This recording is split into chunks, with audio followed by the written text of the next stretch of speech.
as we joked around, how the white boys do it, this is how the white boys do it. With investing, with stocks, with dividend growth, or with growth stocks.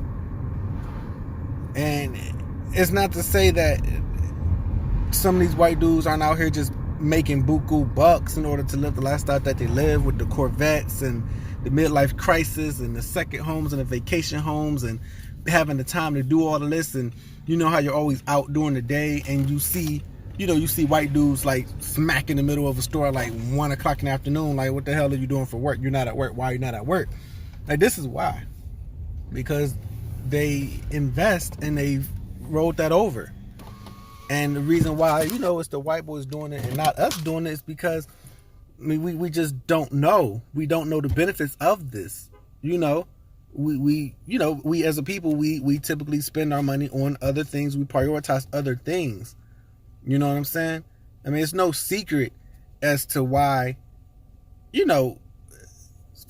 fashion items and stuff that doesn't appreciate is marketed to us and why we buy it.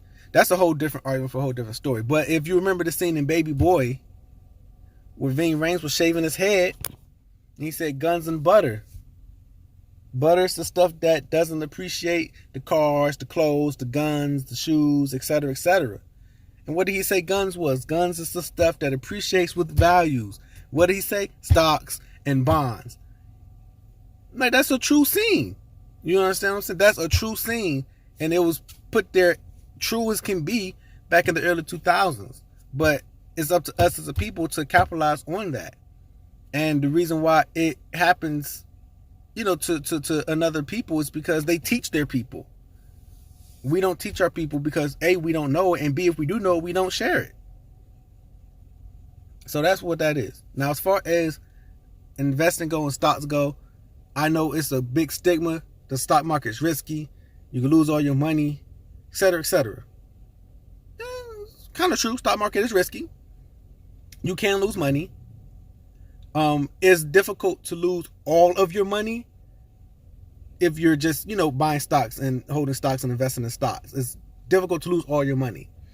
As I told you when I first started, you only lose money if you sell at a loss. You only make money if you sell at a profit. And that's the clarity that I want you to have if you do decide to dabble into the stock market and dabble into investing. The people that you hear about losing all of the money in stocks or losing a boatload of money in their stocks have either put in more money than what they are comfortable with having exposed to the market, or they do a different type of investing called options, things like that, which I'm not going to get into because it's something that I don't want you to focus on. I don't want to focus on. It's very, very risky, very, very high reward, very, very high risk. That's how people lose all of their money, essentially. Now, essentially, it's three main ways to invest in stocks. You have what's called day trading, which is where you buy however much of a stock and then you wait for that price to jump up a few cents or however much to get you a nice little return. And then you sell that stock maybe, an hour later, minutes later, even seconds later to capitalize on that small return. And it's people that do this actively on a day in and day out basis and make a living off of it by getting certain information and certain signals that indicates that stock's going to go up. They buy, mega shares of that stock so that when that stock goes up, 5 cents, a stock goes up 5 cents, but you have, 500 shares of that stock, that 5 cents times that 500 nets you $250 in that day. There's people that do that. You also have what's called swing trading. Swing trading is a longer term version of day trading where you buy a stock, you hold it maybe for a month, 2 months or less, typically not longer than that. And you wait for the stock to swing. You wait for for it to start climbing up a bit, get you a nice return, and then you sell for a profit. And then you have what's called long-term holdings. People that buy stocks and they sit on it. That's literally what they do. They buy the stock and they sit on it. With the ideal of A, collecting the dividends off of the stock, which is kind of the gist of what we're going to go into later on, or B, holding it on long term and, the stock gradually growing, and in a matter of 5 or 10 years, that as you're investing more and more in that stock or those stocks, whatever the case, it's gotten such a big return. I mean, it's gone up by so much. You're getting such a big return. Examples of those stocks would be Amazon. I mean, Amazon for those $3 in 1999. 20 years later, you're probably retiring. I'm just saying. That's an example of a long-term growth stock. Most of these stocks that are expensive now probably weren't that expensive before. They were probably cheap then. Coca-Cola, whatever the case. Plenty of stocks is like that. People bought in shares. They kept buying shares. Kept buying shares. Year after year, month after month, week after week, kept buying shares. Kept sitting on them, kept buying shares. The price goes down because people get scared. They kept buying shares, and boom, now they have so many shares. Price goes way up, 5-10 years later, and so many worse are sitting on the gold mine, depending on how much they invested. I mean, that's the way that's how people do it. Now, that's one form of long-term growth.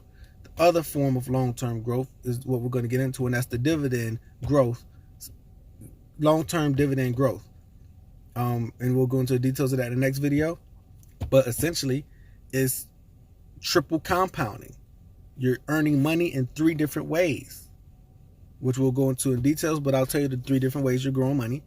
The first way, of course, is by the money you're putting into it. Obviously, your investment, however much you're putting into these stocks. The second way you gain money is by your dividends.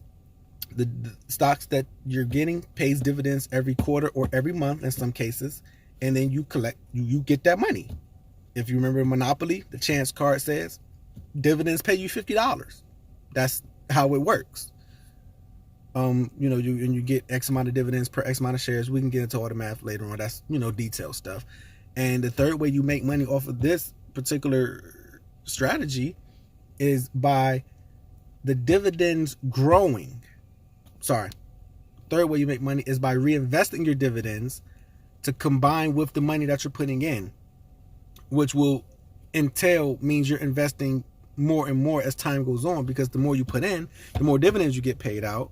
The more dividends you get paid out, the more dividends you're reinvesting in these stocks. You understand what I'm saying? In a quick sense.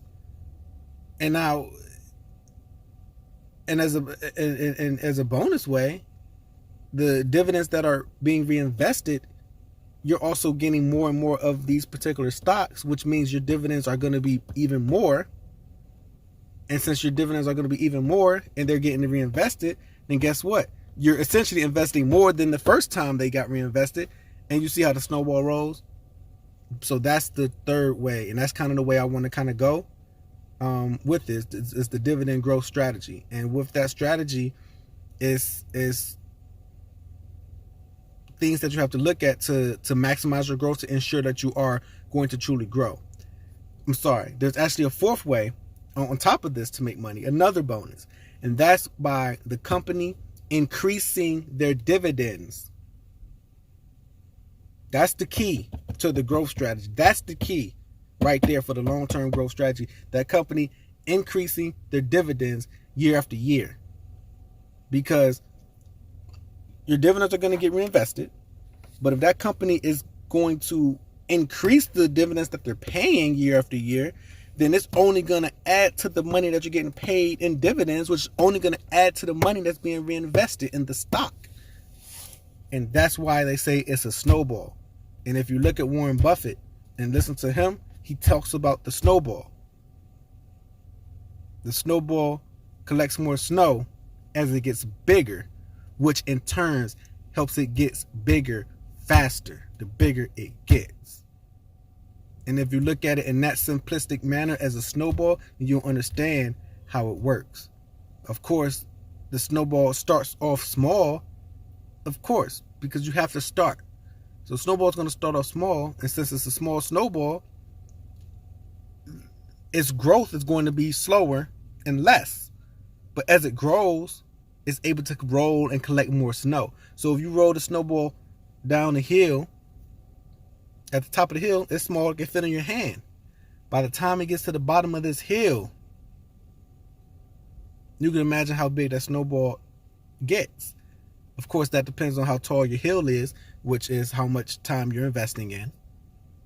You understand what I'm saying? And that's how it works. It's a snowball. That's all of it. It's a snowball. And that's how the white boys do it, as we put it. That's how they do it. That's how they're able to do whatever they want to do. You know, start their businesses and, you know, work when they want to, and just do whatever they want to do. You have financial freedom, and and that's how they become financially independent.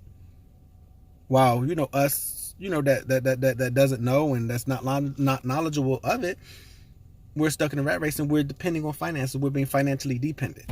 And these dudes are sitting here literally having AT&T and Verizon and Coca-Cola and Ford and Pepsi paying their bills. So the money that they work for, they can spend it all. So that's what we're going to get into, man. So I made a YouTube video. That way, the base of it is concise. It's something you're familiar with because it's your son. So hopefully you don't mind watching him for 11 minutes. And it gives you, you know, words and, you know, a detailed explanation of what's going on.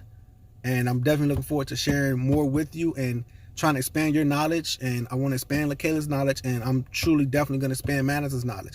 Because even if I don't achieve my goal of having at least half of my expenses paid for by dividends by the age of 45, I want to make sure that Madison's monthly expenses is completely taken care of by these companies by the time she's 30.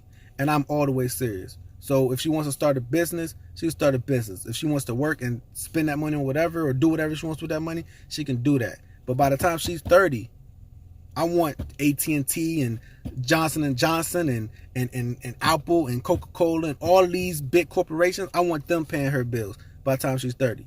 And I'm all the way serious about that. And that's going to happen. So we're going to get into it and we're going to get this money, man. And, you know, we're going to figure out what your horizon window is, how far you want to look. And we're going to make it so that you can enjoy your life a lot more, you know, because you're going to have even more free time than you already have. And you can probably drop the nursing down to 1 day a week, if that, by the time we get this rolling.